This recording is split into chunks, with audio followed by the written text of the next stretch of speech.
Bien amigos, si lo prometido es deuda, ya se encuentra con nosotros la doctora Gladys Sánchez, especialista en coloproctología. Con ella conversaremos este tema tan importante con la finalidad de llevar orientaciones de calidad a nuestra población y evitar daños y ayudar a que la gente entienda los peligros a los que se expone con esta práctica que ya hemos venido comentando desde el inicio del programa.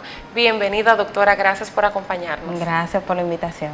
A usted por disponer de este tiempo precioso para compartirlo con Irmi Salud y a la vez con toda nuestra población. Doctora, esta noticia que comentaba con usted detrás de cámara no es la primera vez y sí sabemos que no es la primera vez, pero quizás ahora han influido algunos puntos que quizás ha motivado que llame mayormente la atención. Un frasco de aerosol introducido en el recto de un hombre de 40 años de edad y que supuestamente su propia esposa, su propia mujer, en un acto sexual en busca de placer, le infirió esto. O sea, ¿qué opinión desde el punto de vista médico usted nos puede ofrecer? Tenemos muchas preguntas, pero vamos a ver cómo iniciamos. Mira, no es, por decirlo así, no es poco frecuente ver este tipo de casos, sobre todo en países de Latinoamérica.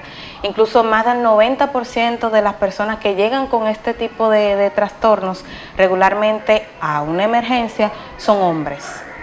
Son hombres buscando placer sexual, ya sea por su pareja o por motus propia.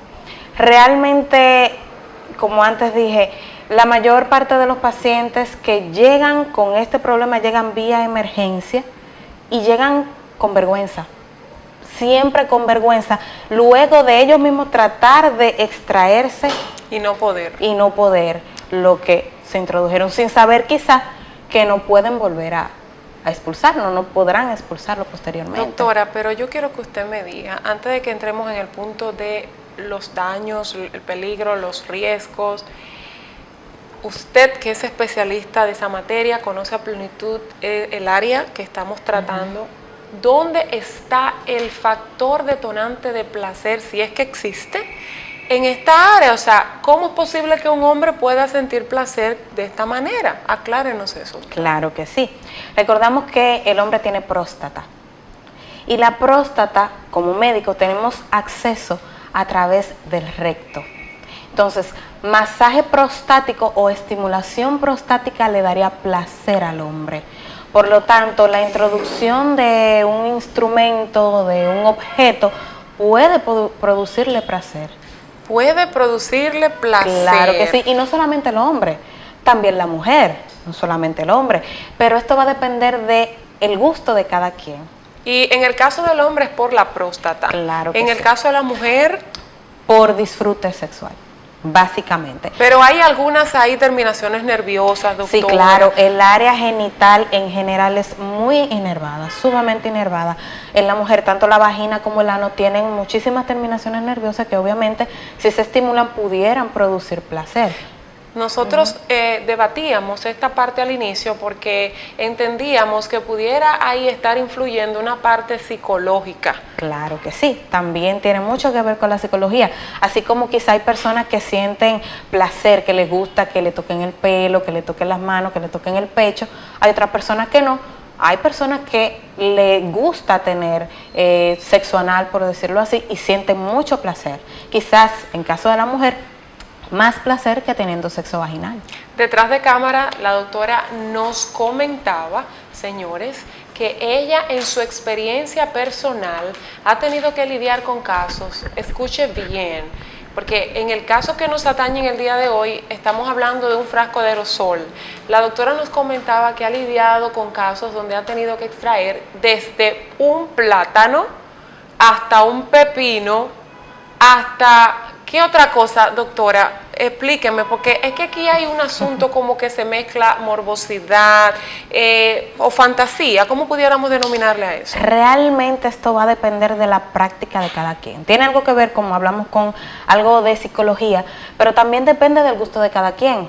Por ejemplo, si una pareja tiene sexo, practica el sexo anal, dentro de la pareja es totalmente permitido, totalmente aceptable, siempre y cuando ambos estén de acuerdo y ambos lo disfruten.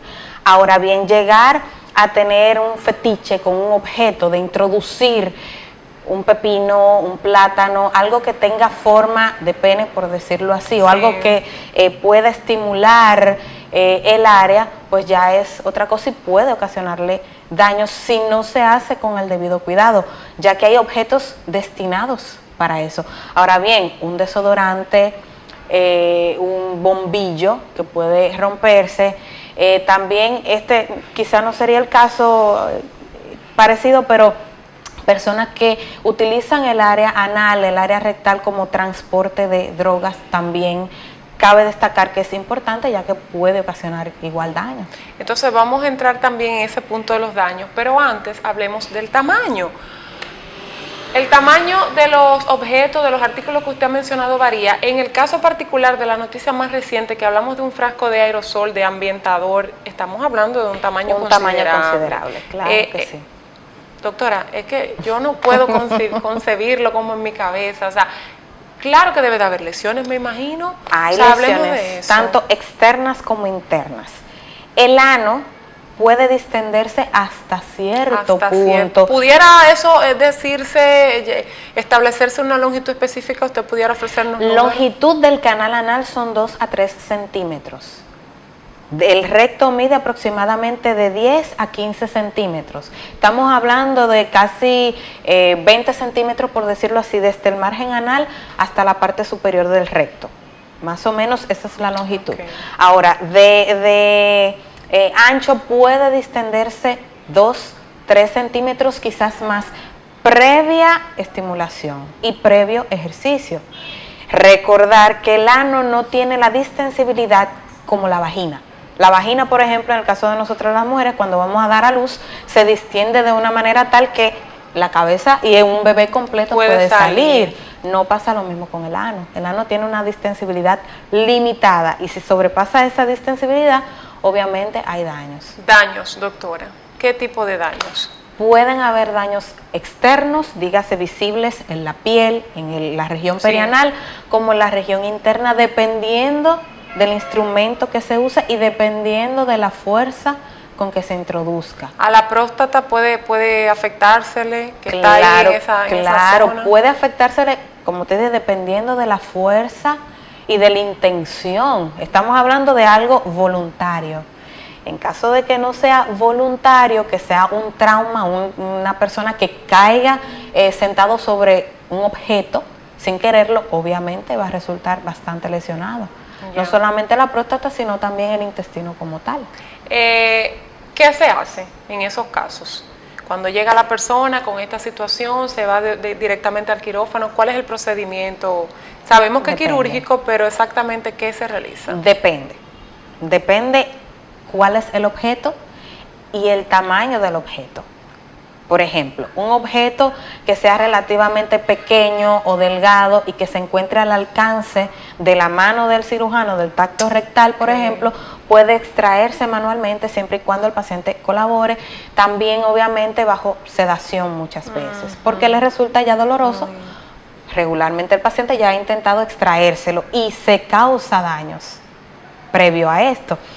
Si el instrumento, si el objeto es muy grande o está muy alejado de la mano del cirujano o ha causado un daño, una perforación, entonces sí, eminentemente es quirúrgico. Es quirúrgico.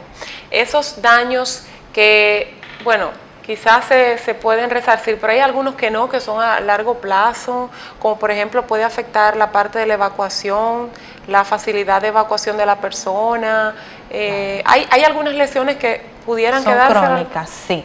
Pudiera existir este problema. Cuando la introducción de objetos es voluntaria, por lo regular no suele ocurrir, no es tan frecuente. Pero sí, si el objeto es muy grande, o se tiende a eso con regularidad, si son traumas involuntarios a repetición, en el caso de violaciones, sí pudiera ocasionar casos de incontinencia por lesiones de los músculos del ano. Bien, doctora, otro tema que ha salido mucho a colación es el tema de la ética profesional. El país se escandalizó con esta noticia porque vimos que la fotografía, al momento de haberse extraído el frasco a la persona, salió desde la misma sala de cirugías. Sí. Entonces ahí se puso en duda, realmente se puso muy por el suelo el trabajo de los galenos que tuvieron ejercicio en esta acción, porque eso se volvió viral, se empezó a compartir, se empezó a difundir, y luego pues de ahí empezaron a aflorar las diferentes reacciones, repulsa de la sociedad, juicios, en fin. El papel del médico, ustedes específicamente que son especialistas en estas áreas, que son los que intervienen directamente, o sea, ¿cómo califica usted esta acción? No debió ser hasta cierto punto. Digo hasta cierto punto porque cuando el paciente llega, por lo regular, como te dije, llega vía emergencia. El médico que lo recibe, como persona, quizás se sorprenda, le resulta un poco incómoda la situación. Pero como médico debemos respetar al paciente y no criticar, no indagar, mire, pero ¿por qué usted se hizo eso? No, mire, esto no se debe juzgar, esto no se debe, mire, no. Claro. Es respetar al paciente, calmarlo, porque es un paciente que llega bastante incómodo, angustiado por la situación, hablar con el paciente y tratar de orientarlo para que esa situación no vuelva a pasar. Eso es lo primero. Si es un paciente que eminentemente llega a cirugía, uno como médico, si se encuentra con un caso especial, un caso extraño, por lo regular toma fotografías. Por ejemplo, los cirujanos plásticos, cuando van a hacer una cirugía, toman fotografías a los pacientes antes y después. Okay. Uno como médico pudiera hacer eso, tomar fotografías de algún caso extraño, un caso que puede servir de enseñanza más hacia adelante, con la autorización del paciente. Okay. Siempre con la autorización del paciente. Si el paciente dice no, pues no se hace. Ahora bien, este caso no creo, no sé, pero no creo que el paciente haya dado su autorización, porque vemos que es en pleno quirófano, en la cirugía. Vemos que los médicos actuantes están operando, están con el paciente, están mostrando el frasco, sí. Pero ¿quién tomó la fotografía? Exacto. Pudo ser incluso un estudiante de medicina, y un estudiante de medicina que quizá no tiene tanto recelo, tanto conocimiento en ese momento de quizá ética médica, en ese aspecto, pues lo manda a los compañeros, lo sube a las redes y ahí empieza, ¿verdad?, la propagación. Se hace viral. Pero yo digo, doctora, que no hay, todo tiene como una parte positiva. Yo entiendo que no todo es tan negativo, porque al hacerse tan público la información, eso también ha traído consigo como consecuencia quizá un poquito de énfasis en concienciación. Claro, por eso la tenemos acá a usted, que estamos muy agradecidos, porque todas esas informaciones, además de que es una especialidad un tanto poco común, sí. Es muy raro ver una especialista en coloproctología, que es específicamente esta área, y bueno, el Instituto Regional Materno-Infantil y Especialidades siempre está preocupado por llevar información a la gente, por llevar información a la población y evitar esos daños que sí son prevenibles. Claro. Usted dijo anteriormente que se vale el sexo anal. Claro, y yo quiero aprovechar su presencia aquí para desterrar ese tabú inmediatamente, para que quede claro en la población hasta dónde sí es permisible, ¿verdad? Y hasta dónde no. Es permitido. Todo lo que se haga en pareja, sea conscientemente entre ambas partes y se disfrute, está permitido. Todo está permitido siempre y cuando no cause lesión al compañero y el compañero lo disfrute. Está permitido todo. Ahora, como te dije, teniendo en cuenta de que puede causar daños crónicos, daños a largo plazo, si esto se hace ya un hábito, como te digo, un hábito frecuente, y siempre hay algún tipo de trauma a nivel anal. Las mujeres que quizás sus parejas le están proponiendo tener ese tipo de contacto sexual y que quizás se sienten atemorizadas, cohibidas, ahí juega un poquito lo que es quizá la moral, quizás se puede entender que eso no se hizo para eso, doctora. Hay mucha gente que dice, y bueno, estoy de acuerdo, pero como usted dice, cada cabeza es un mundo. Y bueno, esas mujeres que quizás sí quieren, qué sé yo, complacer a sus parejas y sienten miedo, ¿qué les dice? No debe haber miedo. Primero, sí debe haber conciencia, sí debe haber educación en esta parte. No es que mi pareja me va a decir, mira, yo quiero sexo anal, no sé qué, y vamos. No, tiene que haber una preparación tanto física como psicológica. Preparación psicológica es que la persona entienda, si es que no lo ha practicado o si tiene miedo, de que entienda de que no va a causar ningún daño, de que no le va a doler, de que no va a salir lastimado. Y una preparación física, adecuada higiene.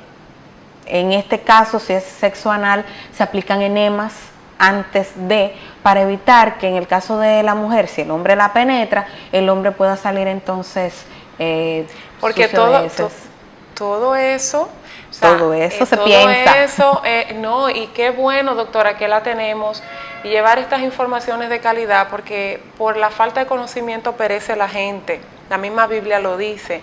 Y es como usted está explicando, o sea, hay daños incluso a nivel bacterial, ¿verdad? Infecciosos, claro, porque es un área que está destinada a una actividad específica del cuerpo, del organismo, y que la gente tiene que estar informada, no puede actuar de esa manera para que evite daños a su salud, a su cuerpo y hasta a su pareja. Claro, sí, todo con cuidado, con orientación y precaución, todo se puede.